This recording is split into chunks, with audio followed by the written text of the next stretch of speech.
Bom, mas entrando em parte de armas da persuasão, quais vocês consideram, agora que o Júnior já falou de várias, né? Um gatilho, alguma arma que, nossa, quando eu faço isso, eu sei que eu consigo ser mais persuasivo. Caramba. Ah, não. Eu vou começar então, hein? Dessa vez. Eu gosto muito do compromisso e coerência, né? Quando a gente fala de compromisso e coerência, são duas coisas unidas, mas o compromisso tem a ver com você fazer a pessoa vir trazendo os sims ao longo do tempo para na hora de dar o grande sim ficar mais fácil, porque ela já se comprometeu com muita coisa, né? Então, na prática, é fazer a pessoa se comprometer. Eu vou contar um exemplo, que foi um estudo feito para isso, um exemplo feito para dar esse exemplo do compromisso e coerência. É uma praia, e aí chega um carinha com um rádio, tá numa praia cheia de gente, ele deixa o rádio e vai no mar. E aí vem um falso ladrão, pega esse rádio e sai correndo.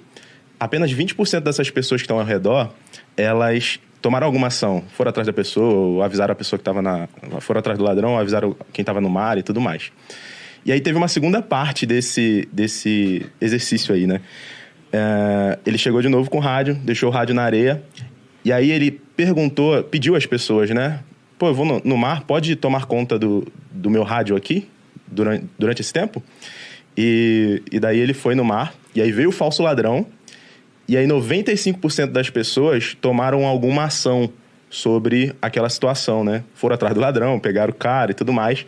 Quantos? 95, isso. Isso é porque é uma coisa que está intrínseca nas pessoas, que elas querem ser coerentes com o que elas fazem e com o que elas falam, né? Então, ele fez um compromisso, fez aquelas pessoas terem um compromisso com ele, de que sim, eu vou cuidar. Então, veio um pouco do sentimento de responsabilidade sobre aquilo, mas não sobre aquela situação. Na real, é a sensação de que, caramba, não, eu fui coerente com o que eu disse, com o que eu falei que ia fazer e eu fiz. Então, compromisso e coerência, quando eu monto uma estratégia, eu coloco isso em vários pontos, né? Desde o momento da captura, fazer a pessoa indicar outras pessoas, ou fazer perguntas de sim, né?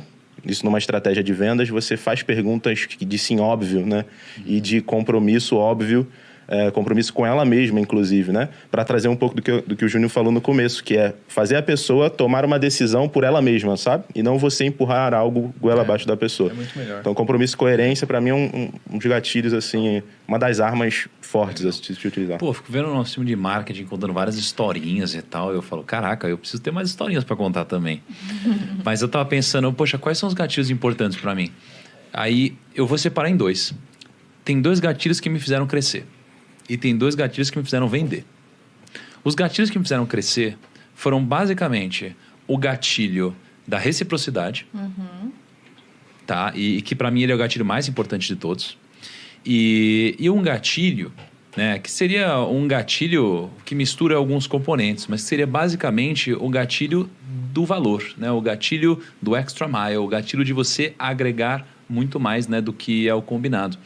Essas duas coisas me fizeram crescer na vida. Essas duas coisas me fizeram encontrar pessoas, me fizeram me relacionar melhor, fazer networking e me fizeram tudo isso. Porque quando você parte de uma premissa básica que o networking não é você tirar uma selfie ou você trocar um cartão, você entende que a pessoa só vai te ajudar quando você agregar de fato. Então, na minha vida, eu sempre foquei em fazer isso, né? Eu sempre pensei em tentar ajudar mais os outros, e não só porque eu sou uma pessoa boa, mas porque isso daqui também traz mais frutos do que a pessoa que não ajuda ninguém, né? Então, isso daqui me fez conhecer pessoas famosas, ter pessoas me ajudando em momentos de dificuldade e me fez ficar mais famoso, né? Então, eu entregava muito para as pessoas simpatizavam comigo e isso daqui me fazia crescer cada vez mais. Então, isso foi, para mim, o grande segredo em termos de gatilhos que me fez crescer. O que me faz vender, eu diria que é basicamente a reciprocidade que eu falei, né? E o gatilho da urgência. O gatilho da urgência é um gatilho incrível. Incrível, né? Então, quando a gente... Vou até sair um pouco do mundo dos lançamentos digitais, vou para um filme no cinema. Cara, se de repente anunciarem, hoje está no cinema tal filme, cara, ele vai ser flopadíssimo, assim. Ninguém vai assistir, poucas pessoas vão assistir, não tem filas, não tem nenhum efeito desse, né? Então, você tem trailers, né? Você tem aquela antecipação toda e tudo mais. E quando a gente vai vender alguma coisa, a lógica é a mesma. E quando a gente olha para antecipação junto com a urgência, tá? A urgência te faz ter que tomar uma decisão, porque as pessoas são procrastinadoras. Então, a gente até quer, mas a gente, puta, depois. Então a gente procrastina as decisões. E uma coisa que eu tenho visto bastante recentemente é, por exemplo, eu sou uma pessoa que eu me converti, né? Recentemente, acredito em Jesus e tudo mais, sigo Jesus. E aí o que eu vejo? Eu vejo que, tirando o lado espiritual da coisa, existe vários gatilhos muito fortes que faz as pessoas tomarem uma decisão muito rápida. Que é o gatilho da urgência, porque se você não for batizado, né, para quem acredita nisso, você não vai para o reino dos céus. Então, veja só que urgência incrível. Você não sabe se você vai estar vivo amanhã. Então, cara, você não pode procrastinar uma decisão como essa. Correr com isso. Você entendeu? Então, assim, na verdade, você precisa tomar rápido essa decisão, nem que seja para não. Mas, cara, você tem que fazer isso em vida. Porque senão, você não vai conseguir pro reino dos céus. Então, o gatilho da urgência ele é usado em vários lugares. Desde um lado mais Poderoso. espiritual, até um lado de venda, né? Até, cara, num relacionamento, muitas vezes, né? Quando a mulher, muitas vezes, dá um ultimato, né? Ultimato, fala, cara, é o seguinte... Ou a gente casa, ou a gente termina. Você fala, caraca, aí, às vezes você vai em casa, né? Outros lá tem filho, outros lá, caraca. Deu então, ruim. assim, você tem a urgência. Então, para mim, assim, o que me fez crescer foi a reciprocidade, tá? E agregar valor. E o que me faz vender é a urgência e a antecipação, tá? Então, esse para mim é o grande segredo da venda e o grande segredo do crescimento. Eu acho Boa. que eu sei porque que eu tô casado, viu? Eu acho joguei um gatilho da urgência ali, viu?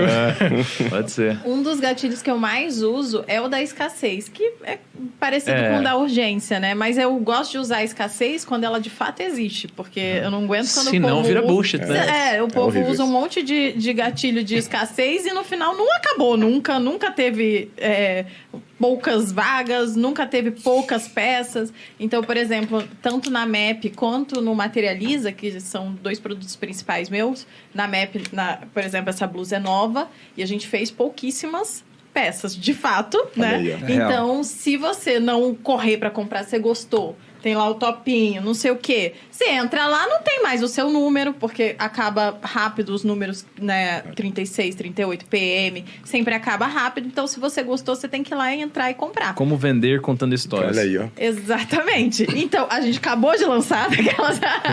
Mas é um gatilho que eu sempre uso do mesmo jeito, por exemplo, Materializa.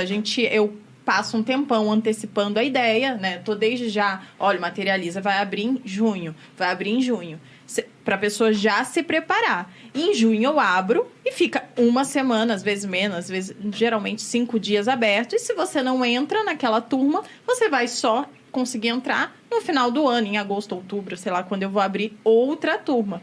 Então, é um gatilho que eu utilizo que, de fato, existe, né? Ou é agora ou nunca, tipo a mulher aí. Então, da urgência e da escassez, eu gosto bastante. Agora, o ruim é quando as pessoas falam, são vagas limitadas. Aí fica aberto para sempre, né? O Horrível. curso. Tá lá Igual sempre quando o vaga Bruno limitada. falava Não sempre, tem né? limite. Vagas limitadas. Por quê? Porque tinha uma história por trás. Se tivesse, 10 bilhões de pessoas entrar, talvez o servidor não aguente, né? Então, Não, limitado. mas no caso do Bruno, ele falava vagas limitadas, porque na época quem fazia o suporte inteiro dos produtos dele, né, do curso, era ele. Então, ele tinha tempo O limite, físico, de fato. né, um limite físico de tempo para poder fazer aquele suporte, e se ele só conseguia alcançar um tanto de gente. Então, ele sempre falava e acabava muito rápido exatamente por isso. Hoje em dia, ele usa outros gatilhos, também tem um pouco da escassez, porque ainda assim... Tem porque a equipe de suporte é limitada. Ainda é limitado. Tem limite de Eu não horário, cheguei a... né? Eu tô tentando clonar o Edu, mas não tá dando certo. Não deu certo. Não tá dando certo.